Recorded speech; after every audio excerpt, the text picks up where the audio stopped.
Professor Marins, não vou começar desde o começo, mas é sempre um orgulho muito grande poder recebê-lo aqui e escutá-lo. Obrigada.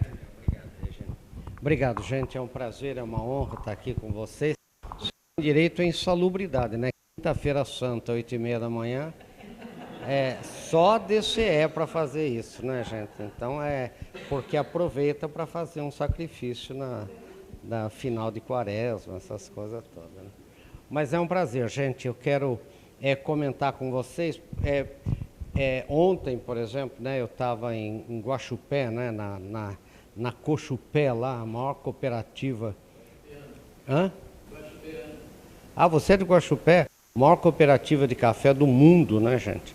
Distribuiu, ontem teve a Assembleia Geral, né? Mais 110 milhões de reais de sobras para os cooperados. Olha, 110 milhões. Né? E 95% dos cooperados pequenos produtores, né? Pequenos produtores. Então, muito interessante. Eu também fui falar um pouco sobre o Brasil, por quê?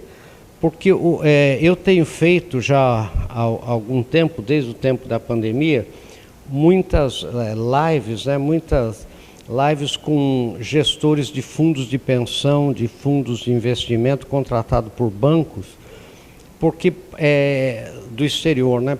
Que querem investir no Brasil, querem entender um pouco o Brasil, porque o Brasil, segundo eles, não dá para entender econometricamente falando só, né? Tem que, o Álvaro, que é economista, né? Tem que ter uma visão mais holística do Brasil, mais, né? Então eles pedem para que eu, né, dê essa visão maior do que está acontecendo no Brasil. E é muito interessante, porque esses investidores todos, né, eles não pensam neste governo, né, eles pensam sempre em 20 anos, 30 anos. Né. Veja, a Toyota vai, né, investir aqui em São Paulo 11 bilhões, né, e num período longo também, quer dizer, então esses investimentos são todos de longo prazo. Então, os dados do Brasil, as vantagens comparativas do Brasil são muito grandes, né? Porque a gente, no Brasil, a gente se compara muito com os países do primeiro mundo, né? O brasileiro gosta de se comparar com a Europa, com os Estados Unidos, com o Japão, mas esses países não nos comparam com eles, é claro, né?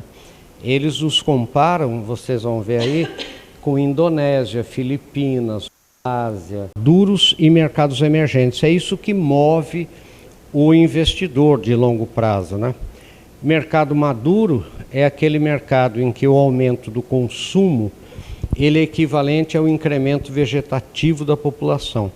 Ou seja, se a população daquela região, daquele país cresce, o consumo aumenta. Se a população não aumentar, o consumo não cresce, porque quem habita aquela região, aquele país, já consome quase no seu limite máximo. Assim, o consumo de biscoito, por exemplo, né, eu vi os dados há pouco tempo, na Inglaterra, que é um dos maiores consumidores per capita de biscoito, está estagnado há 28 anos. Né, a população não cresce, não tem como fazer, né, um inglês comer um biscoito a mais. O consumo de massa, de pasta, na Itália está estagnado há 32 anos. A Itália tem o menor crescimento demográfico da Europa, não tem como fazer um italiano comer 100 gramas de macarrão a mais, quer dizer, e assim por diante, né? O consumo de cerveja nos Estados Unidos, eu estava conversando com o pessoal da Ambev, com o Brito lá, para você ter uma ideia, cresceu 2% acumulado nos últimos 5 anos e vai crescer só 2% nos próximos 10 anos. E vai crescer nas cervejas chamadas especiais, importadas, aquelas Stout, Guinness, essa coisa, e nas micro cervejarias, nas microbreweries, porque as 4 grandes marcas, Budweiser, Coors, Stroh e Miller, segundo elas próprias, vão perder 10% no mercado. Porque não tem como fazer o americano tomar uma cerveja a mais. Daí a gente vai entender quais são esses países de mercados maduros, os maiores, né? São os Estados Unidos da América do Norte, a Europa tradicional, né? Alemanha, França, Itália, Inglaterra e mais o Japão. Notem que é por isso que nessas regiões só tem uma discussão, né, que a gente vê o tempo inteiro, abre imigração, não abre imigração. Quer dizer, a discussão de imigração é muito grande, porque as empresas pressionam os governos para abrir imigração para ter para quem vender. Né, eu estava em Estocolmo, o presidente da Electrolux, que é uma empresa sueca, né, falou para nós, olha, uma geladeira aqui na Suécia dura 40 anos. Né? A gente falou, por que é melhor que a nossa? Ele falou, não tem criança para chutar a porta da geladeira. Né? Um velho abre, um velho fecha, isso dura uma eternidade. Né? Então, esses americanos, não sei o que, aquela coisa toda, mas ele teve razão. De 90 a 2010, os investimentos diretos em países emergentes cresceram 4.000%, cresceu 4.000%. Daí o que aconteceu é que nesse período desse crescimento, o economista-chefe do Goldman Sachs, o Jim O'Neill, pegou a lista dos 10 países em 2001 do Jim O'Neill, estudou durante 2 anos e publicou em 2003, no meu site até tem o estudo dele, dizendo os 10 não vão vingar 4. E daí surgiu o Brasil, Rússia, Índia e China, os BRIC. Esse foi o estudo do Jim O'Neill, que até hoje é o chefe do Goldman Sachs. Bom, daí o que se fez?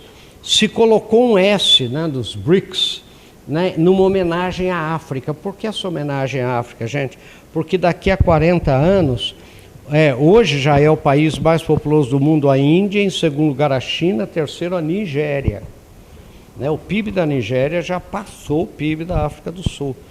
Né? A África é o continente da segunda metade do século 22, né? Segundo, né, os gurus aí.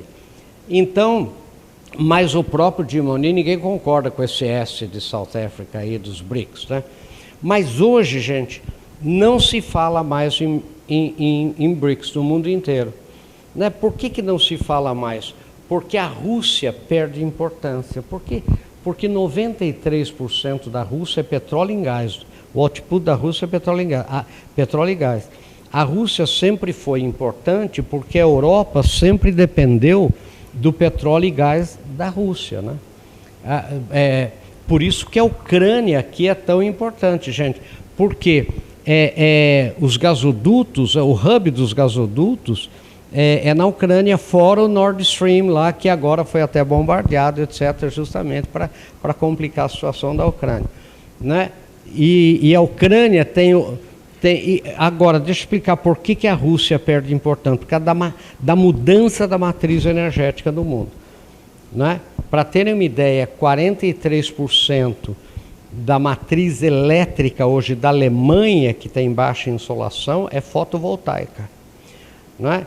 E eu me lembro, né, eu tenho 75 anos, então vocês têm aí, alguém tem a minha idade por aí, né? Um pouquinho mais, né? Então, só para vocês terem uma ideia, vocês lembram da crise do petróleo de 73, lembra? Foi criada a OPEP.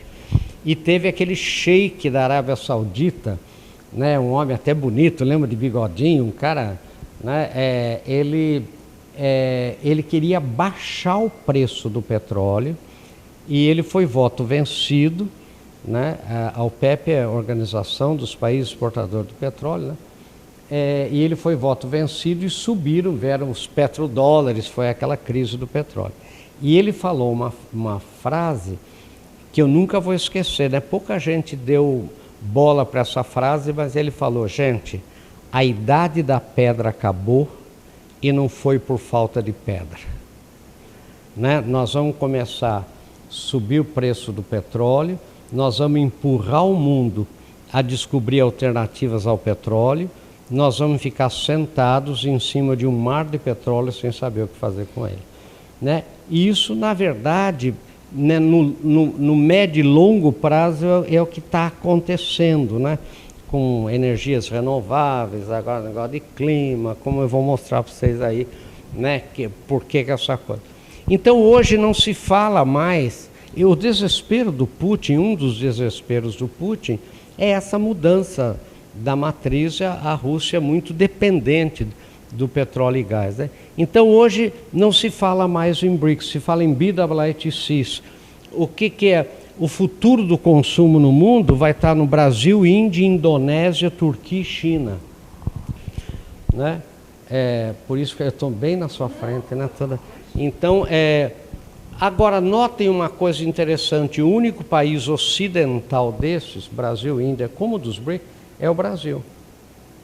Notem que americanos, europeus e japoneses não conseguem sequer ler o alfabeto, nem da Índia, nem da Indonésia, nem da Turquia, nem da China, etc. O único país ocidental é o Brasil. E se a gente for analisar bem superficialmente, né, vejam a Índia, né? É um país muito complexo, né? 1.652 dialetos, 325 idiomas, 28 idiomas oficiais, né, com um sistema de castas que impede a mobilidade social. O sistema de castas trava, eu estudei, o meu professor, meu orientador na Austrália, no doutorado de antropologia, era do Ceilão, olha como eu sou velho, era Ceilão, hoje é Sri Lanka, né? Então ele me fez estudar bem o sistema de castas. O sistema de castas trava você. Se você nasceu na casta dos Dalit, por exemplo, que é a casta mais baixa, que era chamada até dos untouchables, dos intocáveis, lembra disso? Você vai cuidar de defuntos a vida inteira, vai cuidar de limpeza, mas você não pode ser balconista de loja, para você ter uma ideia. Você pode ser PhD em Londres e não pode ser... Então trava você, né? Então não tem mobilidade social. Nessa região toda do Sudeste Asiático e da própria China, não tem mobilidade social, né? Para vocês terem uma ideia, vis-a-vis ao Brasil, 82% da elite brasileira, elite tecnicamente é quem ganha mais de 20 salários mínimos, o pai era pobre, o pai ganhava de 1 a 3. Né? Mobilidade social forte é no Brasil e Estados Unidos, né? Aquela história de fazer América, né? Que o senhor chegou com uma mão na frente e uma mão atrás, né? Levante a mão aqui, só por curiosidade, quem daqui é mais afluente, eu não queria chamar mais rico, mas tem uma vida confortável melhor do que os pais tiveram? Levante a mão. Então, esse é o Brasil, né?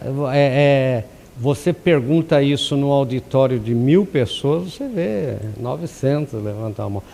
Agora, prestem atenção, que é uma coisa para nós da DCE. Vai ser a primeira geração que vai ser menos afluente que os pais, é essa geração nova, né? Então, que nós vamos ter que sustentar, né, essa geração, que é o que está acontecendo na Europa, que está acontecendo no mundo inteiro. Então a Índia é muito complexa. A Indonésia, gente, é o maior país islâmico do mundo, com fundamentalismo islâmico crescente. A Indonésia é muito complexa. Ela é formada por 17.600 ilhas, 500 ilhas em processos constantes de, não as mesmas, mas de separatismo, etc. E o que nós estamos prevendo, gente? Nós estamos prevendo isso aqui, ó, só para vocês terem uma ideia, né? Nós estamos prevendo, deixa eu pegar aqui o meu mouse aqui, ó, daí eu faço aqui para vocês. Nós estamos prevendo a maior guerra étnico-religiosa do mundo nos próximos 30, 40 anos no sul da Índia. Por quê, gente? Porque o fundamentalismo islâmico está entrando na Índia e ela, na verdade, o que ela quer, o islamismo é contra o sistema de castas. Agora, o sistema de castas, o sistema hinduísta, tem 6.000 anos, mais de 6.000 anos. Então, Narendra Modi, o primeiro-ministro do Partido Hinduísta, um partido hinduísta favorece o sistema de carro. Então, lembrem que o cristianismo é 2000 anos. Né? Quer dizer, vai mexendo no besteiro que não vai ser fácil. Né? Então, a gente está vendo isso com muita preocupação, né? A gente como antropólogo, essa coisa. Então, a Indonésia é realmente muito... Então, a Indonésia ela é um país muito complexo. Agora, vou dizer para vocês, é uma democracia maior que a brasileira, né? Tem uma população maior que a do Brasil, e é um dos países que vai ser um dos países mais ricos do mundo, como vocês vão ver, né, nos próximos anos. Depois, gente, da Indonésia, vem a Turquia. Qual é o problema da Turquia? A Turquia, a gente brinca, é um país esquizofrênico. Por que ele é esquizofrênico? Porque, pela Constituição, a Turquia é um país muçulmano. Só que desde Ataturk separa o Estado da religião. Né? E isso, para os muçulmanos radicais, é uma heresia. Porque qual é o problema que a gente vê no grande islamismo? O objetivo do islamismo é o Estado Islâmico gerido, né, pelo Alcorão, pela Sharia.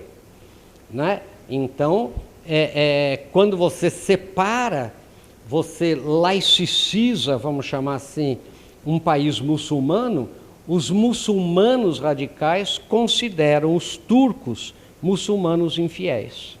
Por isso que não tem paz na Turquia. Por isso que você vê o Álvaro, que vive nesses lugares aí, né, Álvaro? Estourou uma bomba de uma mesquita na Turquia. Fala, mas numa mesquita não é um país muçulmano? É que se a mesquita é xiita, a bomba é sunita. Se a mesquita é sunita, a bomba é xiita. Porque deixa eu contar para vocês, né, uma das teses que eu fiz, obrigado, olha só que como às vezes o professor tem uma visão, em 72, 73, o meu orientador, que era do Ceilão, me fez fazer até porque na Austrália, para doutorado, você tem que fazer vários papers, eles escolhem os papers e dão. Bom, né, eu fiz a influência do islamismo na sociedade e na política da Indonésia. No meu título lá de doutor está escrito isso, né? A influência e parentesco e território como princípios de organização local na Malária. Mas porque eu falei, mas por que quer que isso? Ele falou assim, em 72, ele falou, os partidos islâmicos estão começando na Indonésia. E é bom você estudar, você vai ver que rapidez do islamismo toma conta de um país, né? E hoje é o maior país islâmico do mundo.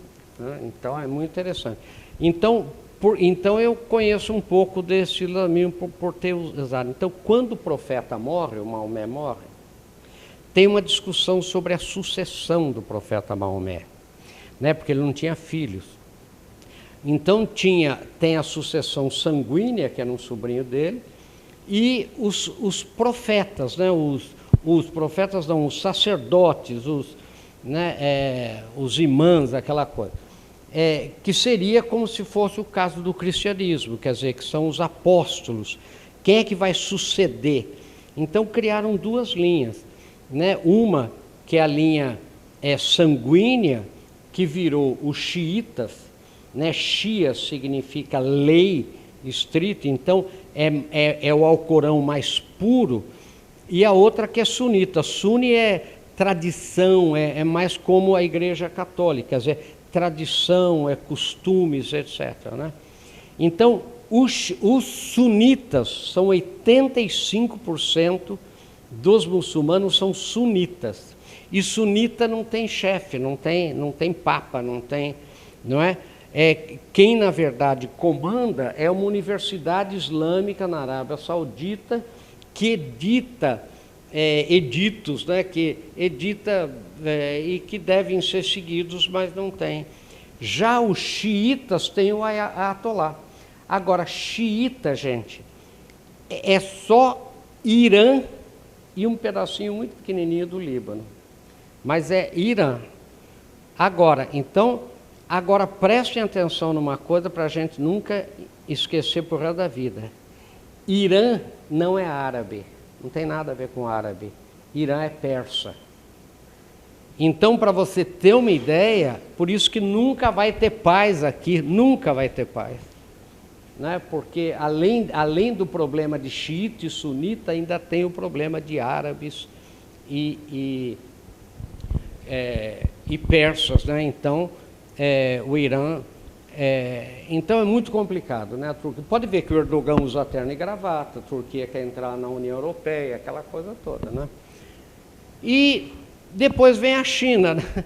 A China, a gente aprendeu muito sobre ela na pandemia, né? Uma caixa preta, né? A gente que dá aula no mundo inteiro não pode usar dados da China, porque não batem. O que é dado que não bate? Só para vocês entenderem. No mundo inteiro, quando o PIB cresce 10%, há uma série de indicadores que acompanham o PIB. Output de eletricidade, consumo de diesel, consumo de papel per capita, que é um dos índices interessantes. Na China nada bate. China cresceu 10%, a eletricidade cresceu 5%, não sei o que, cresceu 8%.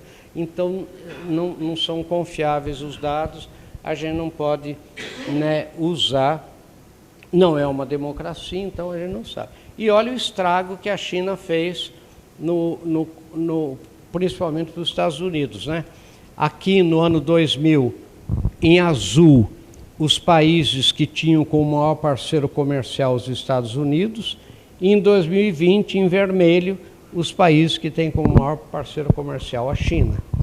Então, vocês imaginem por que os americanos, né? Porque o estrago que fez no mercado mundial.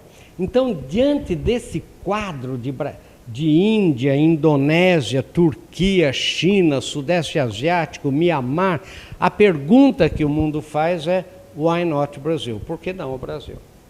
Essa desgraça que só tem vantagem, né? Nós temos 17 mil quilômetros de fronteira sem nenhum problema de fronteira, né? Vocês vejam, a Argentina tem problema de fronteira com o Chile, Peru com o Equador, que até o Brasil é mediador, né? A Colômbia com Venezuela, problema de fronteira. Nós temos alguma invasão ali, né? Mas não temos problemas de fronteira, né?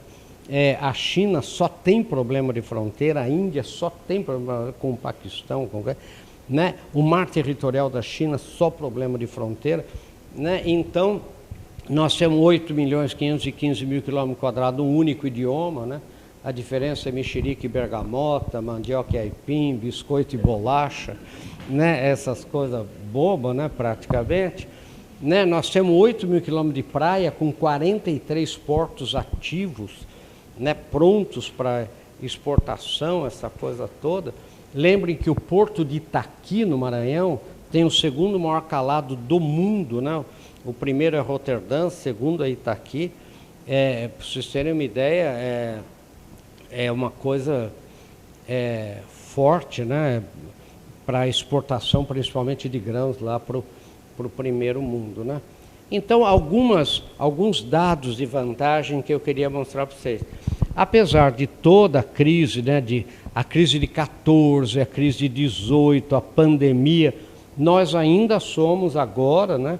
A nona economia do mundo. Quer dizer, como a ONU tem 193 países membros, se a gente é a nona economia, a gente não é nenhum cachorro magro. É só isso que a gente precisa entender, né? Então vejam, hoje é Estados Unidos, China, Alemanha, Japão, Índia, Reino Unido, França, Itália e Brasil, maior que o Canadá, maior que a Rússia, México, Coreia, Austrália, Espanha. Agora notem aqui, estão vendo Espanha? É o 15º. Sempre a Espanha foi o 9º e o Brasil o 10º, né? E o que aconteceu é que a crise de 2018 acabou com a Espanha, né?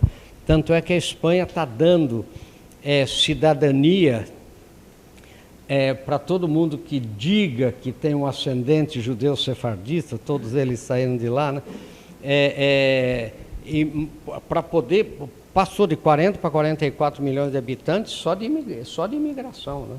Porque a Espanha também não tem filho. Né? Esse é um mapa que nós fizemos como Universidade Americana que é o país que é imediatamente mais pobre que o estado que está escrito em cima. São Paulo é maior que a Bélgica, economicamente, em PIB nominal. Paraná maior que o Kuwait, Santa Catarina maior que a Líbia, para ter uma ideia. O Rio Grande do Sul maior que a Nova Zelândia. Olha, o Rio de Janeiro, com toda a crise do Rio, é maior que Portugal. Vocês vão ver um dado aqui super interessante sobre o Brasil, né? Espírito Santo é maior que o Líbano.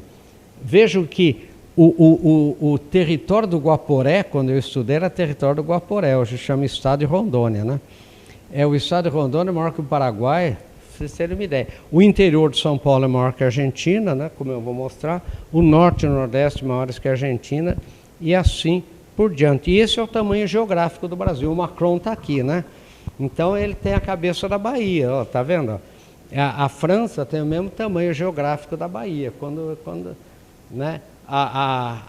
Minas Gerais da Espanha, olha, Mato Grosso do Sul tem o tamanho da Alemanha, quer dizer, veja, né, o tamanho geográfico do Brasil. Em linha reta, né, de Lisboa a Moscou, são 3.900 quilômetros, de leste a oeste do Brasil, 4.326. Quando você passa o Brasil, sabe que é mais largo do que comprido, né? Como a gente tem mania de falar. Eu fiz uma prova uma vez para uma faculdade e falei, o carro gasta mais gasolina indo do norte para o sul ou do sul para o norte? Né? Eles falaram, claro que é indo do sul para o norte, porque ele vai subindo, né? Então, essas coisas. Então, quando a gente passa um Pix, para vocês terem uma ideia, de Uruguaiana para os Catrimani, lá em Roraima, a gente atravessou a Europa inteira e voltou à metade, né? Por isso que a gente é considerado o melhor sistema bancário do mundo, né? Como vocês vão ver aí. Então, só São Paulo, gente, se fosse um país no mundo, seria a 21ª economia do mundo, seria o 21º país mais rico do mundo. Vejam, Holanda, Arábia Saudita, Suíça e São Paulo. Maior que a Polônia, que a Suíça, que a Argentina, maior que a Dinamarca, Colômbia, tudo, né? Então, e vejam aí, o PIB do interior de São Paulo, é o último dado que a gente tem confiável, né? Se fosse um país, seria o 37º maior economia do mundo. Então, veja, Israel, Dinamarca, Filipinas e interior de São Paulo. Maior que Singapura, que é a Malásia, que é a Venezuela, enfim, que é a Colômbia, Finlândia, olha Portugal aqui, né? Então vejam que é isso que o investidor vê. Quando fala assim, o Brasil é muito grande, mas ele vê nichos, né? Ele vê clusters, que a gente chama, né? E ele vê esses dados todos. A região metropolitana de Sorocaba, não é? Ela, para vocês terem uma ideia, ela, se fosse um país, seria o 97º país mais rico do mundo, né? Em 193 países da ONU. Então, vejam, Paraguai, Bolívia, Paraguai e região metropolitana de Sorocaba, né? Interessante, né? Você vê, Salvador aqui embaixo, olha Honduras aqui, né? Então, vejam que a economia...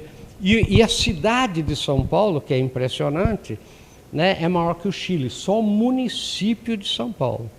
Não tem Osasco, não tem os 39 municípios da região metropolitana de São Paulo. Só o município de São Paulo, tá vendo? É maior que o Chile, maior que a Finlândia, maior que Portugal, ó, maior que a Grécia, que é a República Tcheca, só o município de São Paulo, né? Para vocês terem uma ideia, a riqueza. E segundo o Banco Mundial, o FMI, ainda em 2040, o Brasil vai ser a 4ª economia do mundo.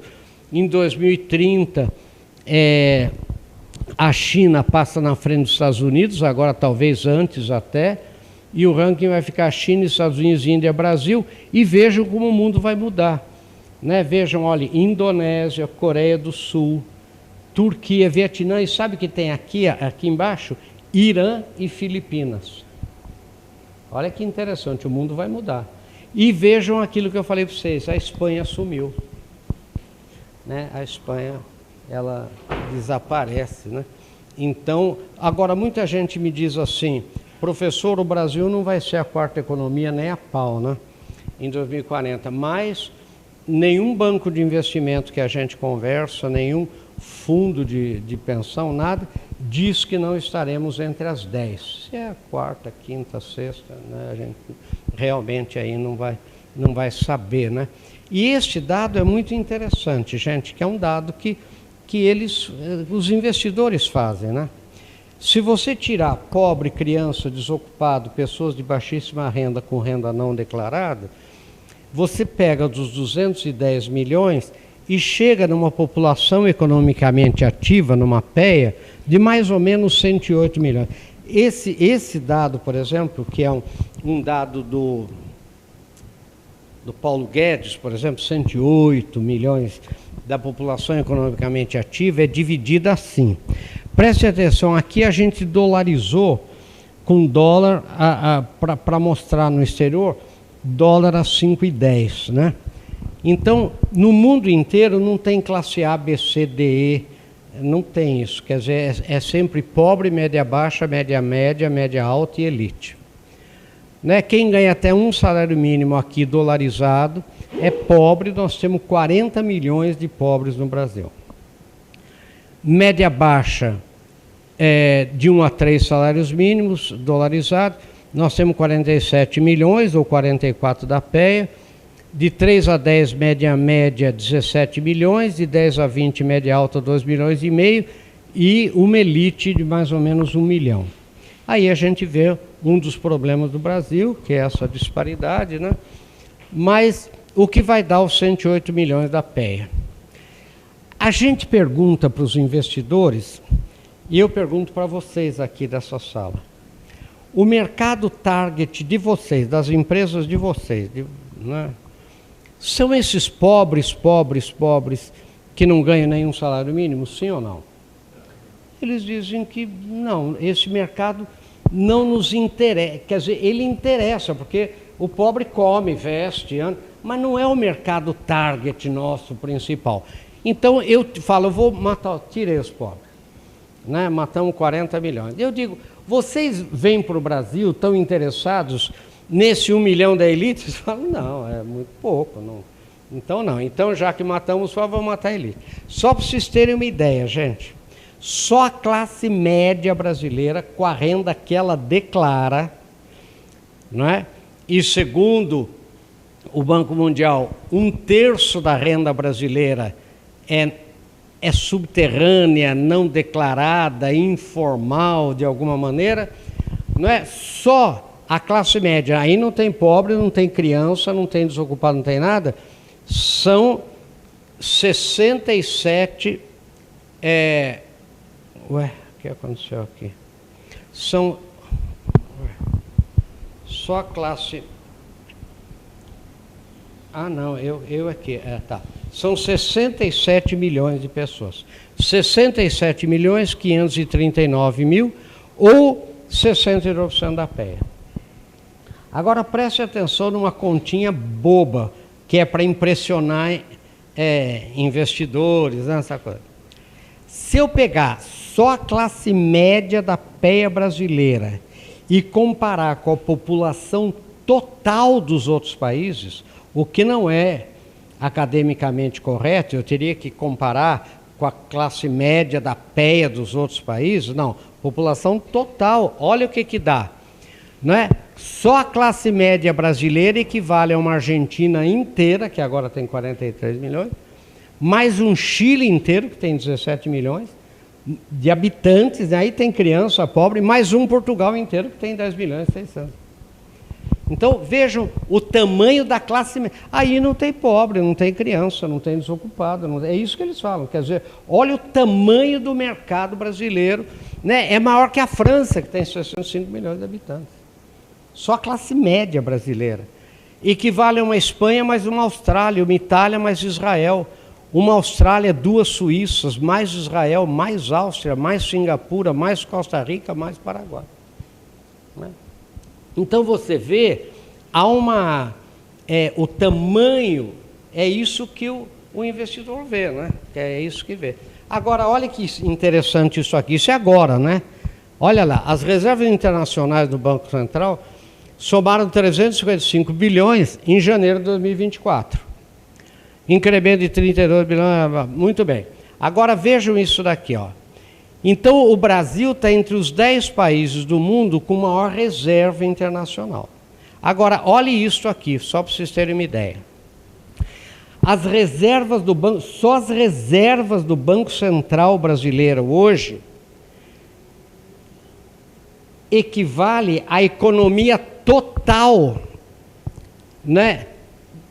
É maior que até 355, até eu pus errado, devia estar em cima, né?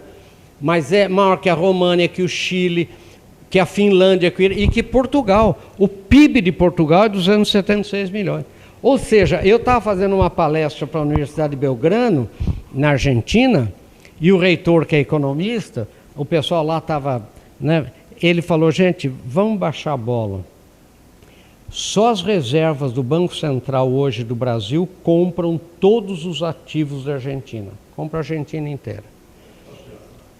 Pode, claro. Olha, para você ter uma ideia, olha aqui, ó, maior que o Irã, estão vendo aí, ó? Que a Finlândia, que Portugal, que o Iraque.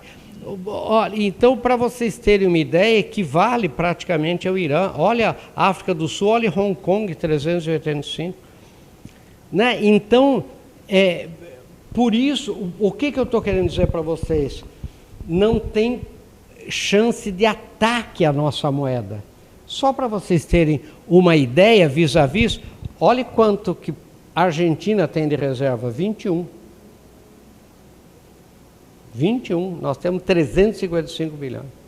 Né? Por isso que a Argentina está nessa situação. Então, é por isso, né, que março de 2024, Campos Neto, né, é eleito o melhor Banco Central do mundo, o Banco Central do Brasil. Né? Já pela segunda, terceira vez.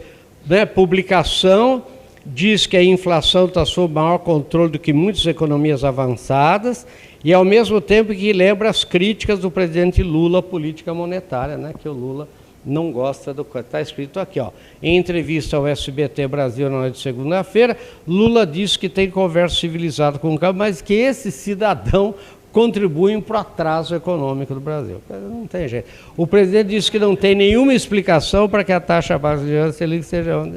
Então, esse é o Lula que a gente conhece. Então, é isso aí. Agora,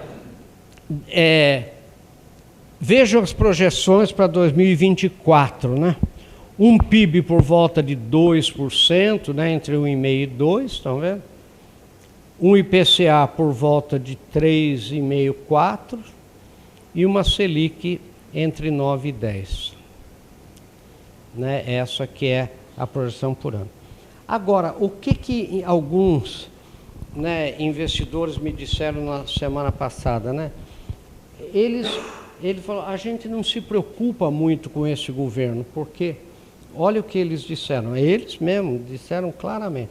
Falou, um presidente que não tem apoio popular, né, que teoricamente não pode sair às ruas, não tem sucessor, né, eles analisam isso, né, os analistas, não tem sucessor, né, tem 76 anos, não é isso? Mais ou menos 76 anos, não tem sucessor. Não assusta a gente, porque a gente pensa sempre em 10, 15, 20 anos à frente, então, né, a gente não vê nenhuma chance dessa coisa proliferar. A insegurança jurídica, eles dizem, a gente acredita que seja temporária, eles falam, né, porque é impossível que se mantenha essa insegurança jurídica por muito tempo, porque a gente tem que lembrar, a gente quer ver isso daqui, ó. Você tem que lembrar que o Brasil responde por 72% do PIB do Mercosul, né? E é um país, gente, absolutamente internacionalizado, né? Não é muito impune. Você veja, nós não temos, é muito raro você ver uma empresa forte 100% brasileira, né? Quer dizer, na indústria automobilística não tem nenhuma, quase nenhuma, né? Quer dizer, então não é assim uma coisa muito, não é uma Venezuela fácil de mexer, né? Que era forte pelo petróleo, né? A maior reserva de petróleo do mundo. Então eu acredito que isso é que vai, isso é que segura, né? E o Brasil com como eu vou mostrar para vocês com o IUSOLI, o investidor vem aqui e se transforma em Brasília. Essa luz que nos ilumina é chinesa, né? A CPFL é chinesa, né? E assim por diante. A gente não, né? Aqui.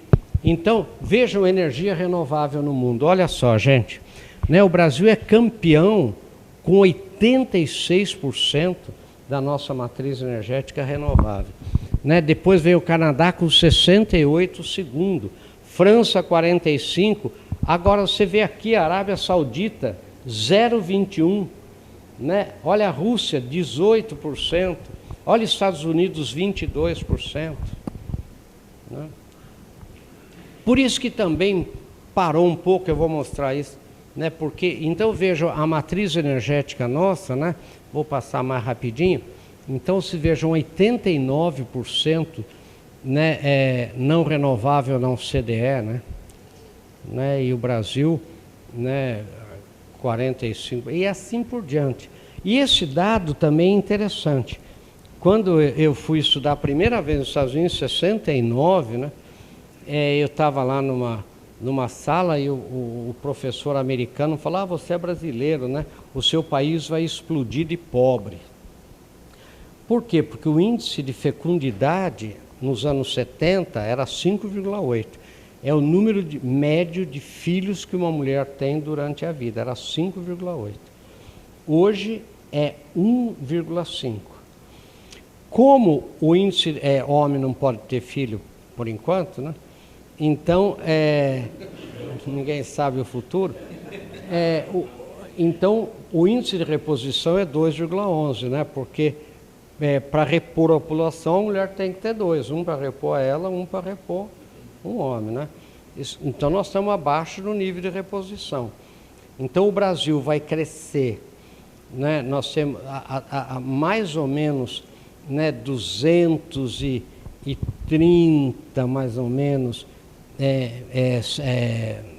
milhões de habitantes, né? E depois nós vamos começar a perder população, né?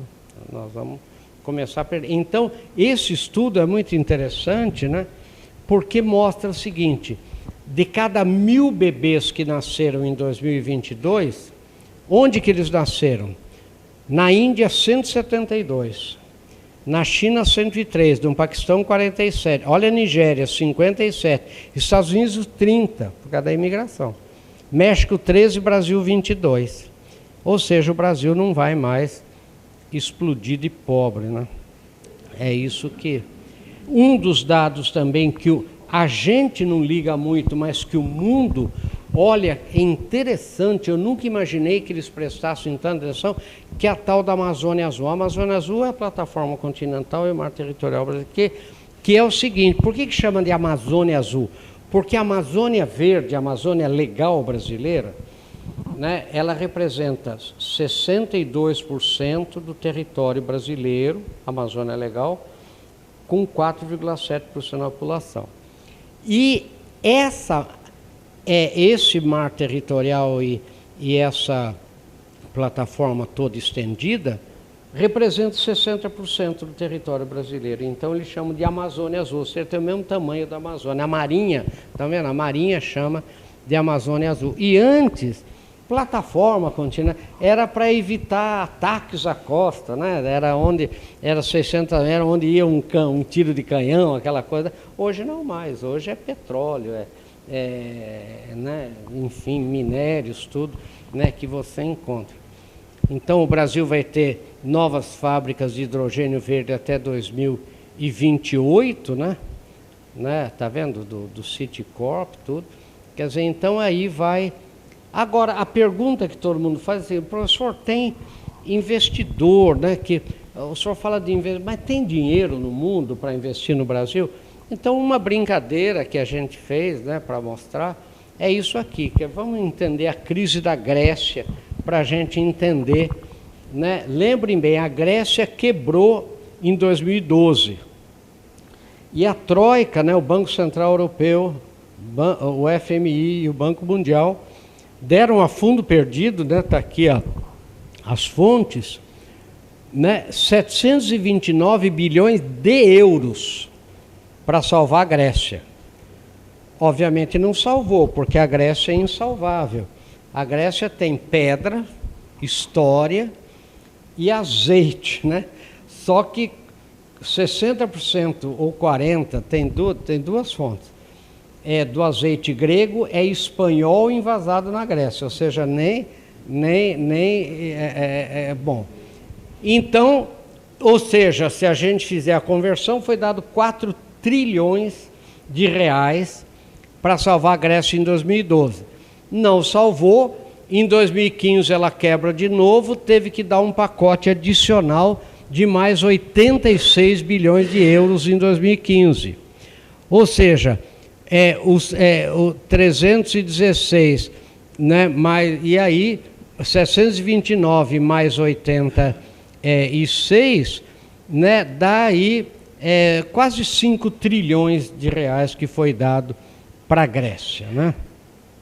Só para terem uma ideia, para resolver todos os problemas das estradas brasileiras, e olha aqui, ó, estão vendo? Para a modernização da infraestrutura, aplicados na construção de novas rodovias e obras de pavimentação, quanto que o Brasil precisa, segundo o governo? 190 bilhões. Ou seja, se deu 5 trilhões para salvar a Grécia, fundo perdido, 190 bilhões, né? Onde você tem pedágio, áreas lindeiras, você tem... Não é verdade? Quer dizer, é dinheiro de pinga para o investidor internacional, né? Porque aí não é fundo perdido, né? Você veja o que o Tarcísio está fazendo, né? Que são parcerias público-privadas, que é um ganha-ganha enorme. Mesmo a ferrovia, né? Porque a ferrovia, gente, o maior prejuízo do mundo é ferrovia.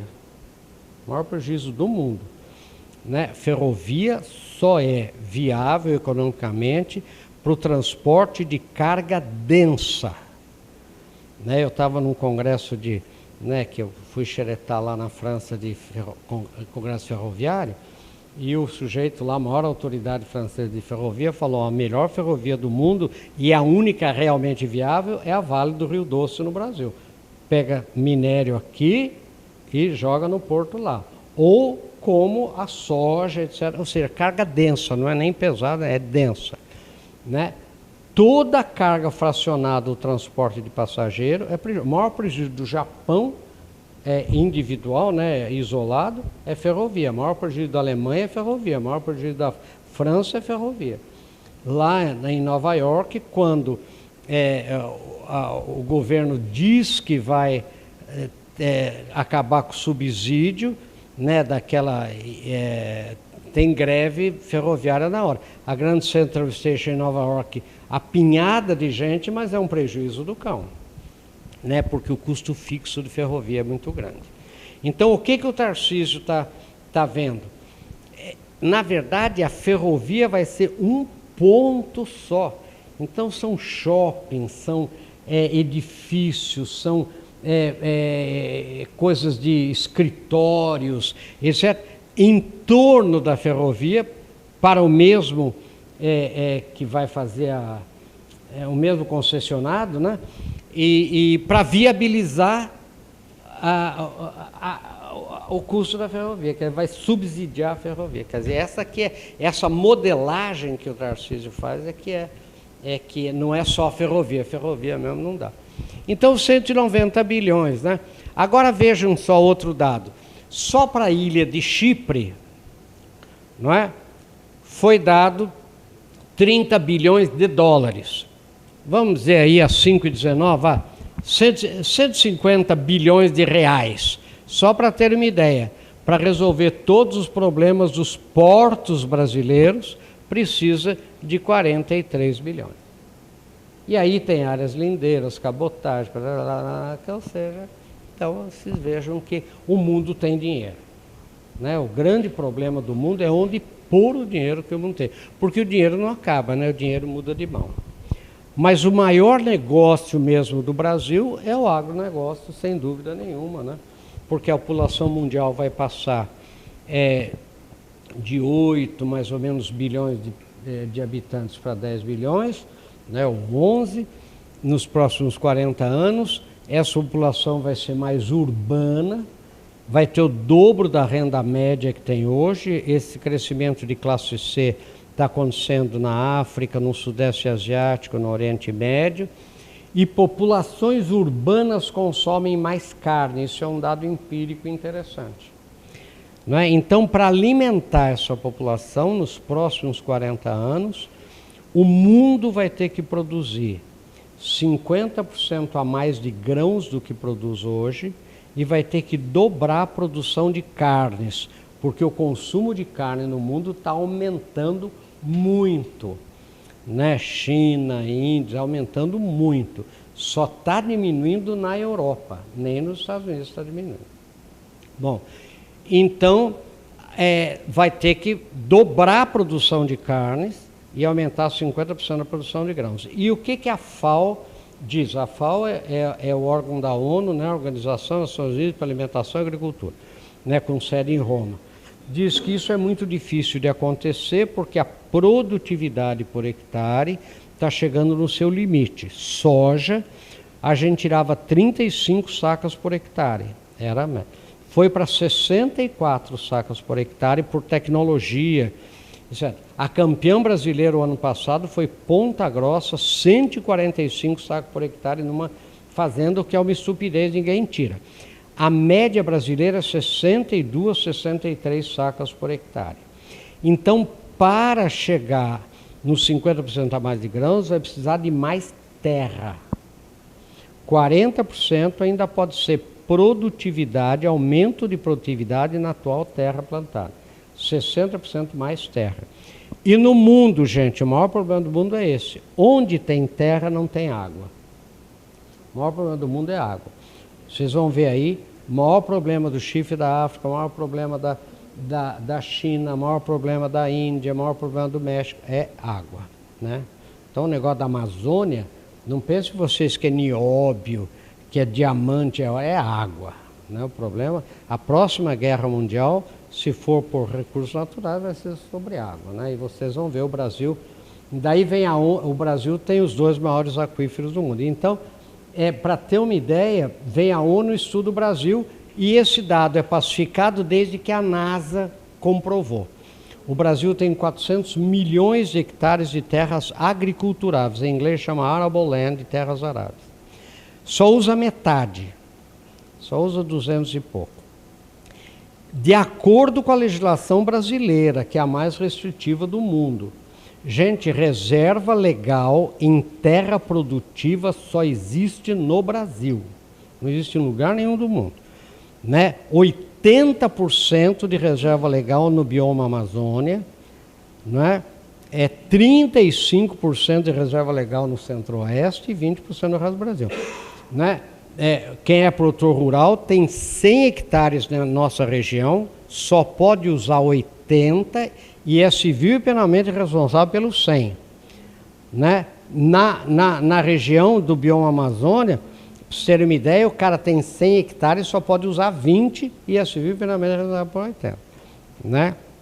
Então, não invade APP, não invade APA, não invade Amazônia, não invade nada. Né? Então, o Brasil tem mais terra agriculturável que os Estados Unidos e a Rússia juntos. Então, o que a FAO diz, a ONU diz? Terra o Brasil tem, ficou faltando água. O Brasil tem 8 trilhões de quilômetros cúbicos de água renovável a cada ano. O Brasil, com 210 milhões de habitantes, tem mais água renovável por ano que toda a Ásia, com 4 bilhões de pessoas. E não tem nada a ver com os rios da Amazônia. São aquíferos subterrâneos. O maior aquífero do mundo, vocês vão ver aí, é o Alter do Chão, ou Grande Aquífero da Amazônia, que sozinho, segundo a ONU, tem água subterrânea que poderia abastecer sozinho o planeta Terra por 250 anos. Vocês vão ver aí o dado. Né? O segundo é o Guarani, que passa aqui embaixo, que a gente sempre achou que era o primeiro, né? Que é o Guarani. O terceiro é o Núbia, na região mais conflituosa da África, no Sudão, naquela região, que é uma poça d'água perto dos nossos aqui, né? Então aí não tem erro, né? Aí não. Deixa eu ver aqui o que aconteceu aqui, tá? Então vejam só aí, ó. Olha. Vai investir 40 bilhões de reais até 2032 no Brasil. Parabéns pelo indústria automobilística. Boa sorte, tomara que dê muito certo. Olha, vamos ficar na torcida, esse número seja superado. Só que eu comparei este número com os investimentos no agronegócio. Não para minimizar a importância da indústria automobilística. Pelo contrário, estou pegando um gigante, todo mundo sabe da importância, para comparar com um setor que nem sempre as pessoas percebem a sua importância e a sua dimensão.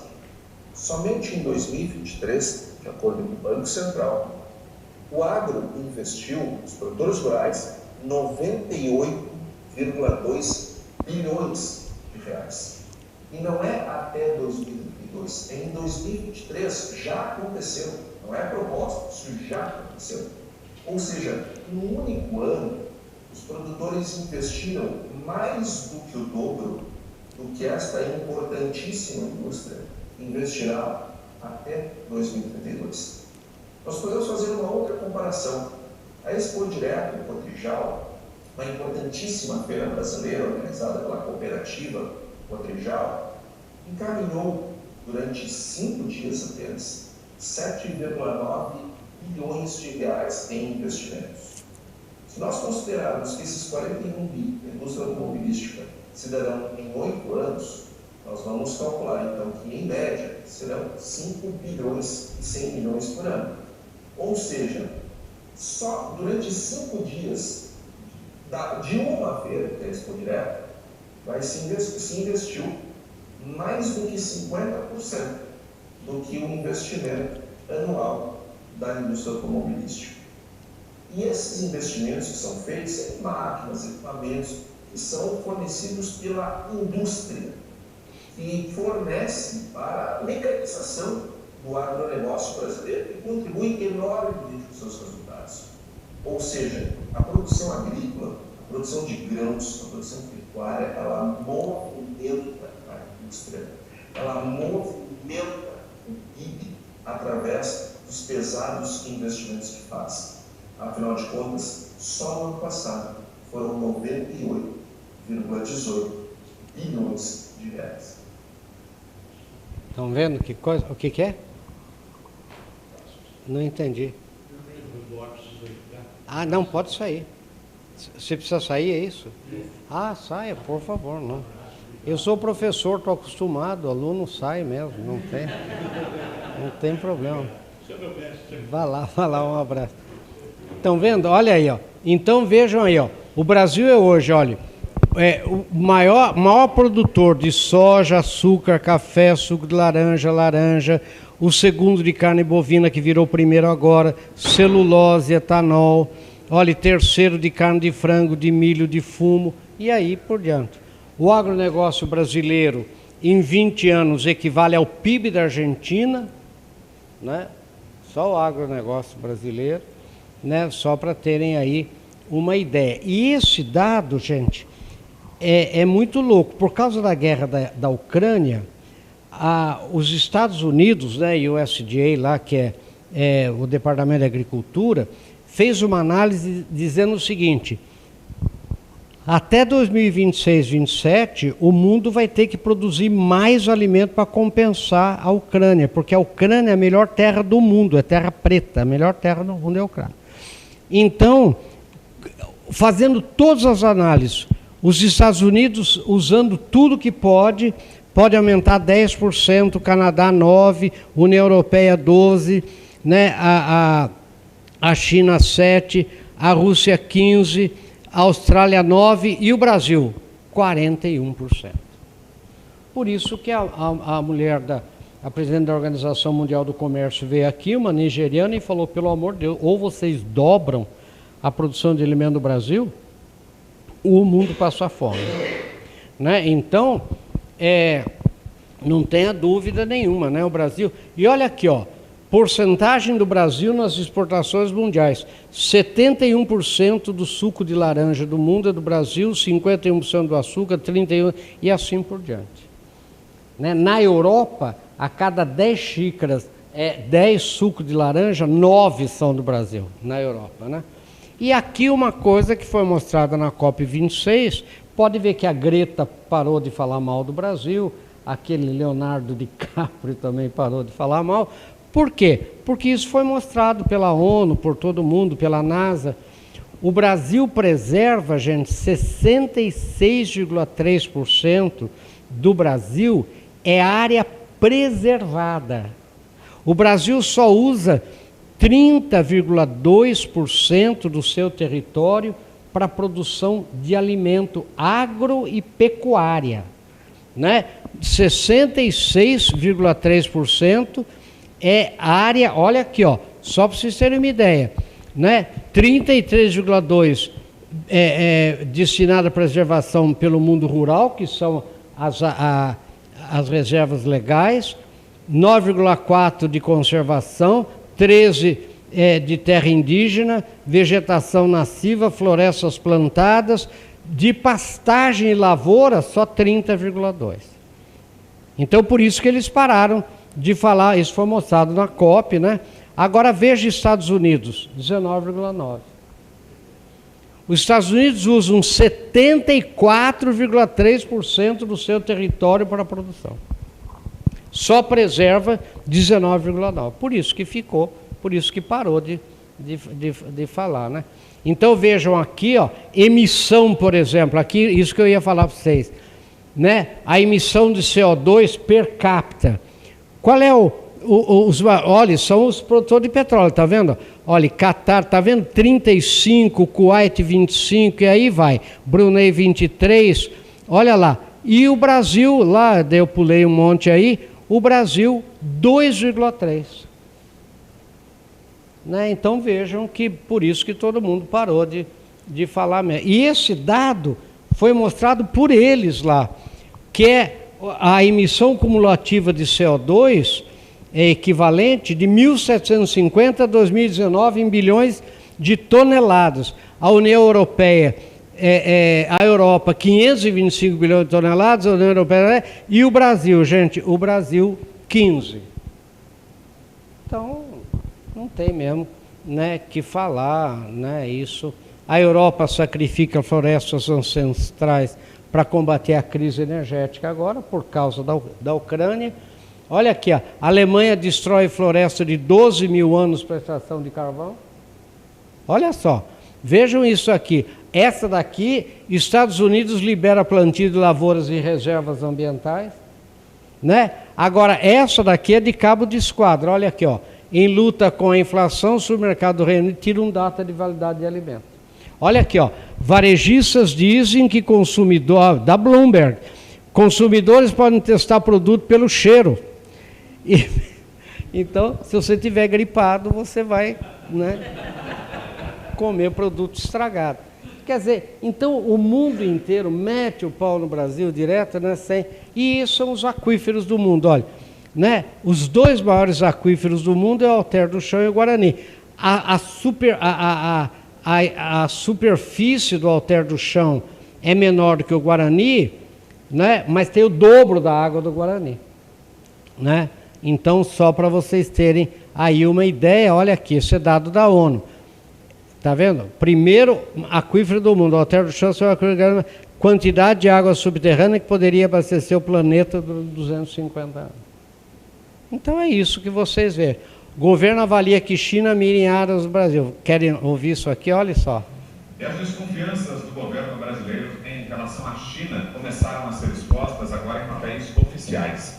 Documentos do Conselho Nacional da Amazônia Legal, obtidos pelo Estadão, registram a preocupação com o interesse do país asiático pelos recursos naturais estratégicos, especialmente a água. O órgão comandado pelo vice-presidente Hamilton Mourão destaca que as potencialidades brasileiras já estão na mira de potências como Inglaterra, França, Alemanha e Estados Unidos. Ressalta uma apresentação feita na última terça-feira aos integrantes do Conselho. Abro aspas. A entrada da China no seleto grupo de grandes potências econômicas hegemônicas do mundo contextualiza uma nova realidade global na qual regiões ricas em recursos naturais estratégicos passam a ser o alvo das políticas externas do governo chinês. Fecho aspas. O documento ressalta que na crise global da água, a situação já é crítica na República Popular da China, na Índia, no México e na região do Chifre da África, que abrange Somália, Etiópia, Eritreia e Djibouti. Nesses países, segundo o governo, os lençóis freáticos registram queda de 1 metro por ano acima da taxa natural de reposição, o que aponta grave crise em 20 a 25 anos. Apresentado por um subordinado de Mourão na reunião, o documento destaca um possível apoio de entidades ambientalistas aos governos europeus, além de interesses menos republicanos entre nacionais. Estão vendo? É isso aí, quer dizer, a Amazônia vai ser, o segundo é o Guarani, o terceiro é o Núbia, estão vendo? Então, é isso aí que a gente tem. Então, o Brasil precisa de etanol e não de carro elétrico, diz o senhor da Stellantis, né? Aí, ó, né? Não tem, olha, conglomerado que reúne a Fiat, Jeep, Peugeot, né? Não faz, o consumidor não precisa de carro elétrico, mas de etanol, e aí vai, né? Declaração foi dada, olha lá. Por que então as pessoas levariam um carro elétrico? O Brasil elétrico não faz sentido se comparado com o carro que pode rodar 100% a etanol. Quer dizer, essa é a coisa que a gente tem que entender, né? E uma das coisas que a gente precisa divulgar e precisa entender é isso aqui, que o agro é mais urbano que rural, né? Vamos ver aqui, ó. Gente, uma das maiores desinformações que existe é achar que o desenvolvimento do agronegócio ele favorece mais as regiões produtoras do que as regiões urbanas. Não é verdade.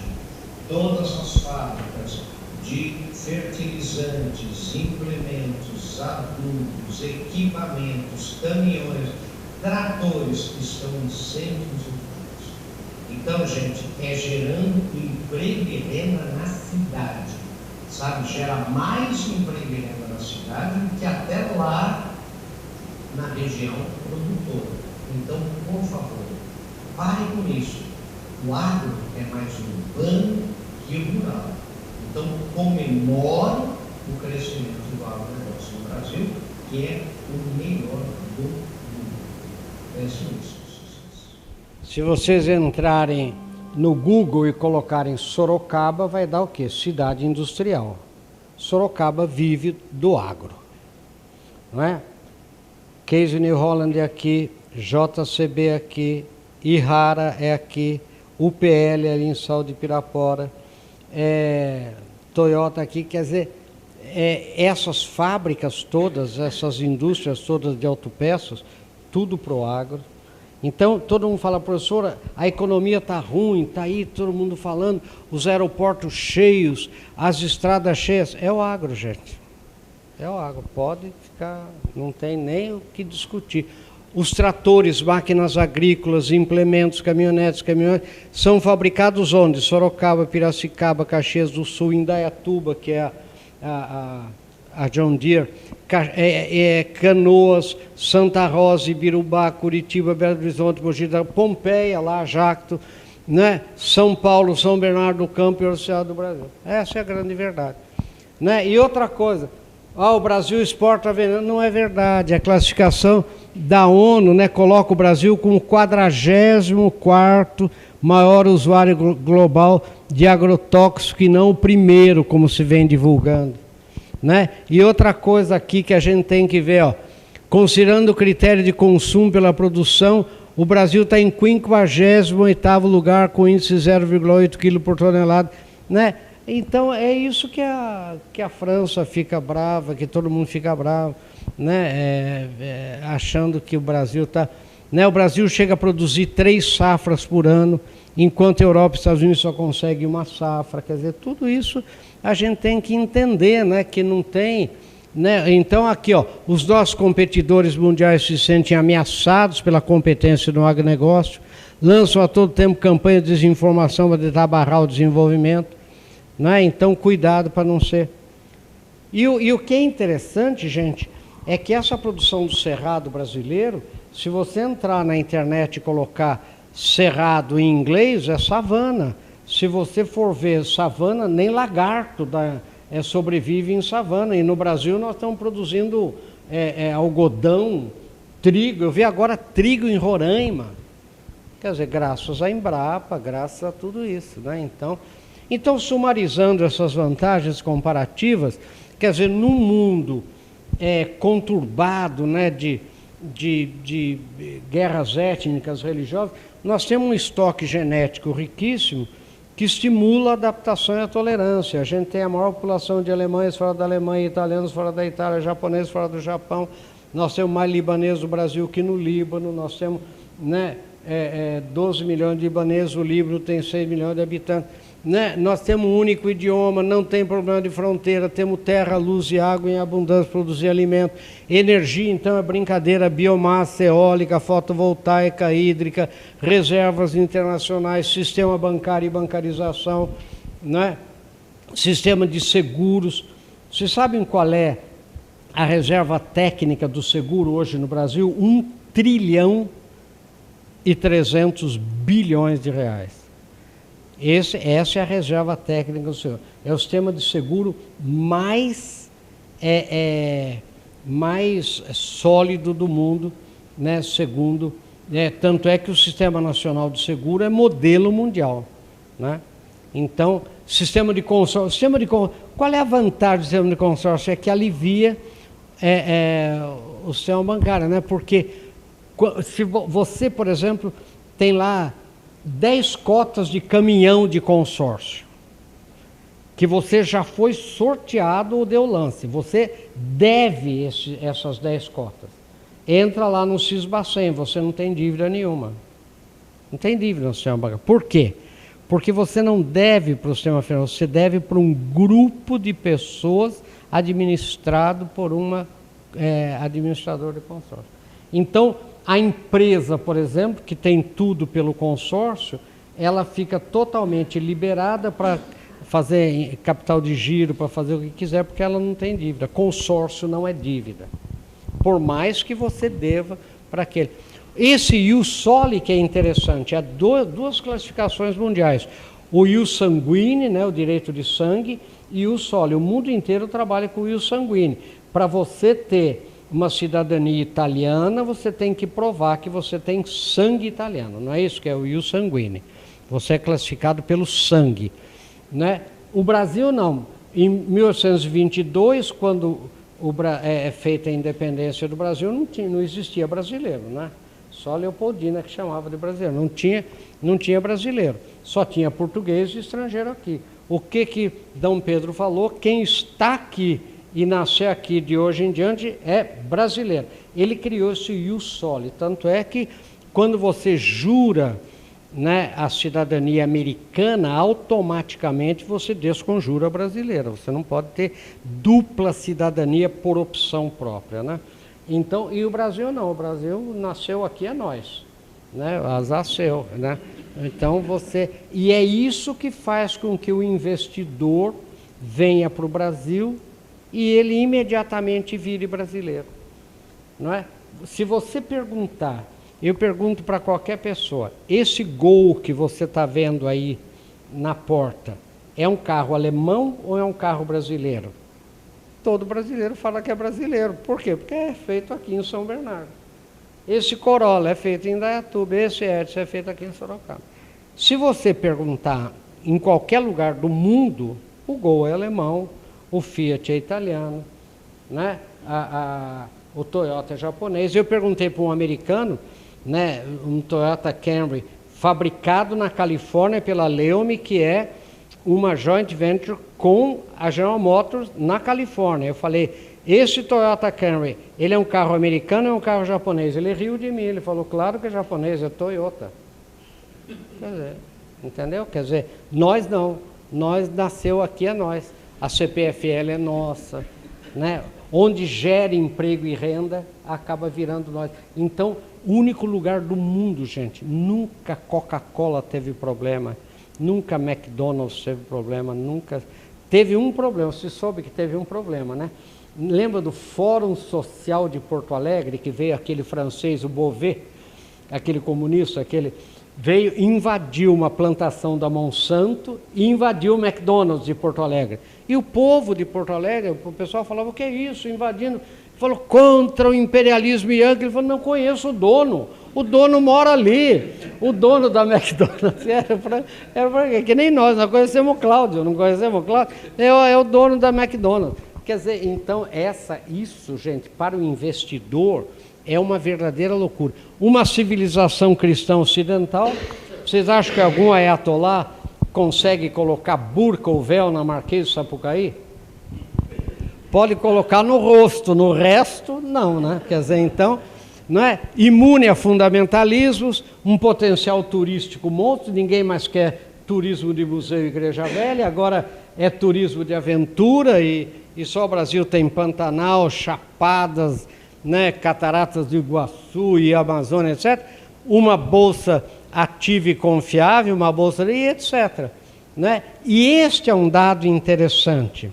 Né? Grandes consultorias do mundo dizem que só tem futuro mesmo no mundo países que têm mais de 2 milhões de quilômetros quadrados para poder ter o mercado interno grande, com mais de 100 milhões de habitantes e com um PIB superior a 1 trilhão de dólares.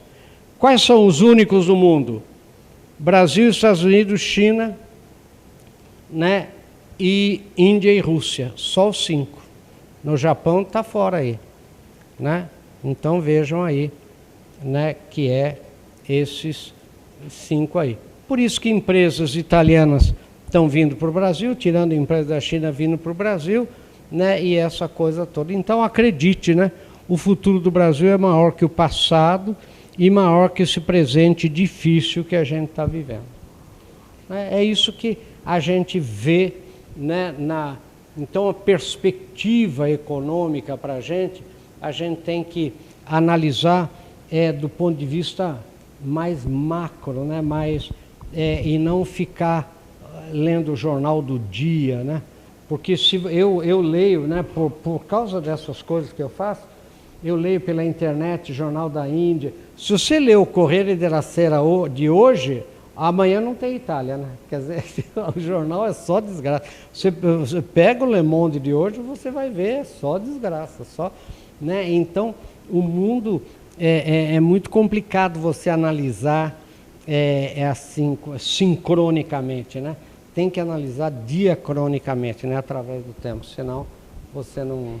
E o Brasil é muito difícil de você entender.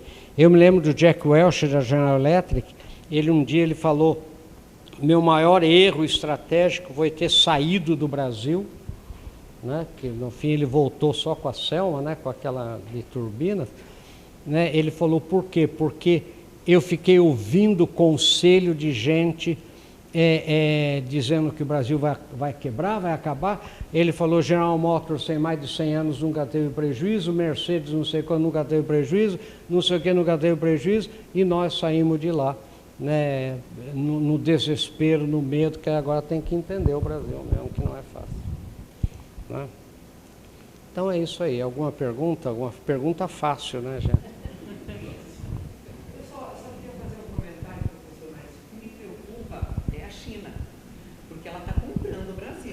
E a gente sabe que a mão de obra da China é uma mão de obra escrava, né? E aí, não bate conosco. Já não teve o tempo em que os Estados Unidos compraram o Brasil? Essas coisas são cíclicas.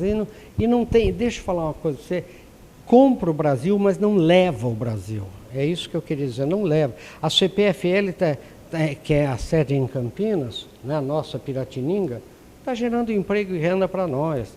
Né, a indústria automobilística é toda ela estrangeira, né, e agora vai gerar emprego. O que importa no mundo de hoje é emprego e renda. Né, essa é a grande verdade, quer dizer, o dinheiro muda de mão mesmo. Né, e os chineses, agora, vamos lembrar uma coisa, né, tem um livro que eu queria sugerir que todo mundo lesse, chama 1424, se não me engano, 1424. Que é o ano que a China descobriu o mundo. Quer dizer, A China, para você ter uma ideia, tanto é que eles não falam, né, na conquista, né, eles falam na reconquista, quer dizer, a China sempre dominou o mundo inteiro, né, essa foi a grande verdade, quer dizer, depois de Veneza, da Idade Média, que veio essa história. Mas agora, o dinheiro, na verdade, a China, eu acho assim, ela não é burra e ela nem quer exportar o comunismo, não quer exportar nada disso, né? Ela quer como o americano quer, como o alemão quer, como todo mundo quer. Eu não vejo muito esse perigo chinês. Nos anos 70, 60, tinha um livro chamado Perigo Amarelo, né? The Yellow Danger. Lembra desse livro? The Yellow Danger. Foi um livro que assustou o mundo inteiro. Era quando o Oriente ia invadir o Ocidente. Mas lembra do Japão, não foi? O Japão não foi o maior investidor nos Estados Unidos, não foi? Que todo mundo ficou apavorado com os japoneses, não sei o quê. Agora a China... Agora, vamos ver o que vai acontecer, né? Quer dizer, porque economia é ciência do comportamento, não é ciência exata, né? Tanto é que na London School of Economics está na School of Behavioral Science, ou seja, por isso que o Delfim dizia, né? Crise é uma profecia autorrealizável, né? Eu falo em crise, não compro, você também fala em crise, não compra, eu falo em crise, não gosto, crise não fala, né? Então, e uma coisa interessante que eu acho que da antropologia também, da etimologia, é que a origem da palavra crise. Crise vem do grego krine, que é passagem, que é separação, né? É a mesma origem de crivo do chuveiro, que separa o duto d'água em jatos menores, criticar, né? Então, crise em grego popular é peneira, né? O que acontece, o que a peneira faz? O que é bom passo, o que não é bom é lançado fora. Em tempos bicudos, a malha da peneira fica mais fina, só passa quem for realmente bom. E, portanto, num mundo disruptivo como nós estamos vivendo, né, globalizado, etc., vai ter crise a vida inteira. Quer dizer, qual crise, né? Nós estamos numa peneira. O cliente nosso está peneirando a gente, os fornecedores peneirando, toda a vida é uma peneira. Já estava acostumado a lutar e eu acho que aqui todo mundo sai ciente que não quer mudar para outro país, né? Não, o que eu acho, eu fiz até um programa de televisão, quer dizer, todo mundo fala, eu vou mudar, eu pergunto, para onde? Para onde você vai mudar hoje? Eu estou no segmento de indústria, ligado ao segmento de fotovoltaica. Então, é um segmento muito interessante. Existem dois segmentos muito claros, que é o commodity, que é o painel, o inversor, que isso aí vem da China, então, isso aqui. Mas aí você olha aquilo que eu estou, que é na parte da estrutura, a utilização dessas placas, tanto no telhado, tanto no sol. Tá? E aí vem uma questão de comportamento nosso, brasileiro. Fabricar no Brasil, legal, é ideal, acho que a indústria brasileira deve se preservar. Só que o comportamento do industrial ou o comportamento do comerciante é trazer as coisas chinesas, apesar de serem mais baratas, às vezes piores do que as nossas, e adaptar o nosso produto chinês ao nosso mercado aqui, e não o inverso, né? Não trazer o produto brasileiro adaptado ao nosso mercado aqui. E isso gera uma situação muito difícil para quem está industrializando, para quem é indústria. Então, por exemplo, se eu vou comprar parafuso, parafuso é um negócio que tese nós temos grandes fábricas no Brasil, ninguém mais está fazendo parafuso, está trazendo importado da China. Alumínio, é o mesmo caso, a gente tem dificuldade para ter alumínio no Brasil num preço competitivo com o mercado chinês. E aí vai acabando com o nosso mercado da indústria brasileira. Então, eu estou sentindo que a gente está vivendo, como você falou, a indústria agropecuária, da indústria que trabalha com agro, ela é boa. Os grandes, JCB é imensa. Agora, eu sou pequeno, eu não consigo nem competir nem com a JCB, né? Se fosse o caso, não é o caso. E principalmente com os grandes que vêm de lá para cá. E aí vem o chinês, que despede tudo que eles têm lá, despede aqui no Brasil, e vai inviabilizando a empresa, a indústria nacional. Então é uma situação que a Então, deixa eu contar uma coisa. Eu fiz parte, muitos anos, do Conselho Empresarial Brasil-China, né? E Brasil-Índia também. Na minha opinião, há uma política chinesa, que a gente viu isso, porque isso está acontecendo no mundo inteiro. O americano faz a mesma coisa que nós estamos fazendo, o europeu, a reclamação no mundo inteiro é a mesma, igualzinha a essa. Quer dizer que o local, ele prefere importar do que produzir, porque é mais barato e não tem jeito. Agora, eu assisti um brasileiro falando assim, olha, falando para o embaixador da China, numa da reunião do conselho, eu fabrico esta garrafa PET aqui, esta aqui no Brasil. Eu fiquei 6 anos na China.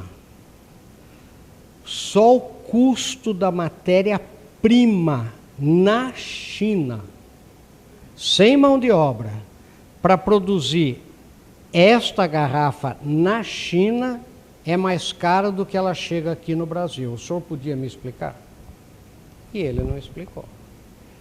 Quer dizer, então existe uma política de dumping, né, da China para... Então o que a China fez? Ela acabou com o mercado de tênis, né, de calçados, ela acabou com o mercado têxtil, ela acabou... E na minha opinião, o objetivo estratégico era criar um drama ético. Deixa eu explicar o que é isso.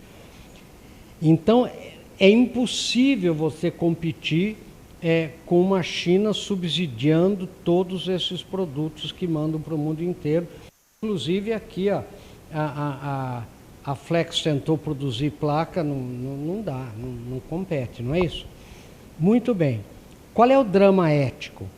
A hora que acabou com a indústria no mundo inteiro, como acabou com o tênis, acabou com o têxtil, etc., eletroeletrônico, porque lá a mão de obra não tem previdência, não tem férias, não tem os benefícios o trabalhador que tem no Ocidente, a hora que acaba, ela vai ser pressionada a começar a dar esses benefícios para o trabalhador chinês. Daí o preço começa a subir, o custo de produção começa a subir. E aí o Ocidente, como os Estados Unidos já estão falando, por esse preço, ou eu compro do leste europeu, ou eu fabrico aqui. Não é isso que está acontecendo? Aí qual é o drama ético? Financiando todas as ONGs do mundo, dizendo assim, esse é o capitalismo. Enquanto o trabalhador chinês era escravo, não tinha previdência, não tinha saúde, não tinha fé, né? O Ocidente comprava. A hora que a gente foi dar condições mais humanas para o nosso chinês trabalhador, o Ocidente não compra mais. Esse é o capitalismo selvagem, né? E criar um drama ético no mundo ocidental. Quer dizer, agora, vamos ver o que vai acontecer. A China já começou a desacelerar, você viu aí os dados da China. Então, mas... Aí a crise tanto da Covid quanto daquela situação que teve lá no Suez, né? Na ponta do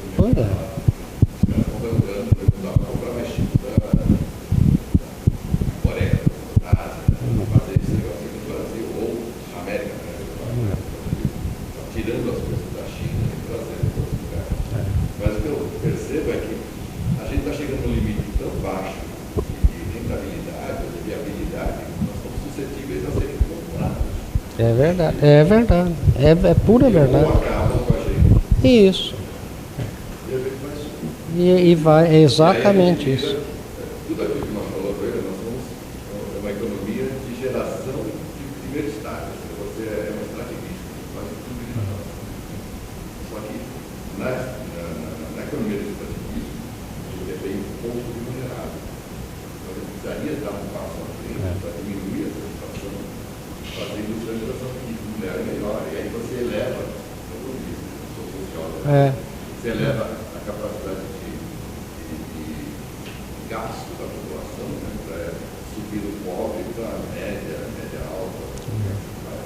Mas com esse nível que nós estamos vivendo hoje. Mas sabe que existe também. existe também um dado interessante: 67% das importações brasileiras, 67%, já são de manufaturados e semifaturados, mesmo no agronegócio, proteína de soja, etc. Não é só. Agora, tem uma coisa, eu me lembro em Singapura, um professor falou assim: o mundo pode não comer chip, pode ter, vamos dizer, produtos que substituam o que a gente fabrica. Agora, comida não. E o seu país tem que produzir comida, coisa que nós não temos como produzir, né? O ovo e essa coisa toda. Então, não adianta. Quando o Brasil encontrou a sua vocação, né, graças à Embrapa, graças a tudo, a vocação de um tamanho desse, com uma terra dessa, principalmente porque hoje a terra, na verdade, é para segurar a planta, né? Você faz a terra. O que precisa é sol, né? O que precisa é luz, né? Luz e água, né? E o Brasil tem luz e tem água, né? A ONU botou agora para fotovoltaico, você viu? O lugar melhor para fotovoltaico é o Rio Grande do Norte, a maior insolação do mundo.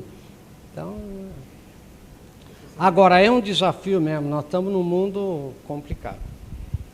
Só tem algumas pessoas que têm compromisso, então eu queria já liberar o pessoal e eu só vou concluir, quem sou eu, mas falar que eu acho que a gente tem que mudar as nossas atitudes e valorizar o que nós fazemos aqui. Se cada um fizer um pouquinho, faz a diferença. Olha, eu podia estar com qualquer bolsa, eu estou com a bolsa da minha amiga que faz ali, e a gente tem que fazer isso, valorizar o que é nosso, que é produtos bons, e deixar lá fora, porque se a gente ficar olhando esse mundo, a gente vai ficar louco, né? Professor Marins, gratidão.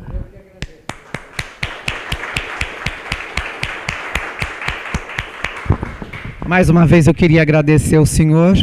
Vamos encerrando, e se alguém quiser conversar, o professor Marins está aqui para tirar as dúvidas.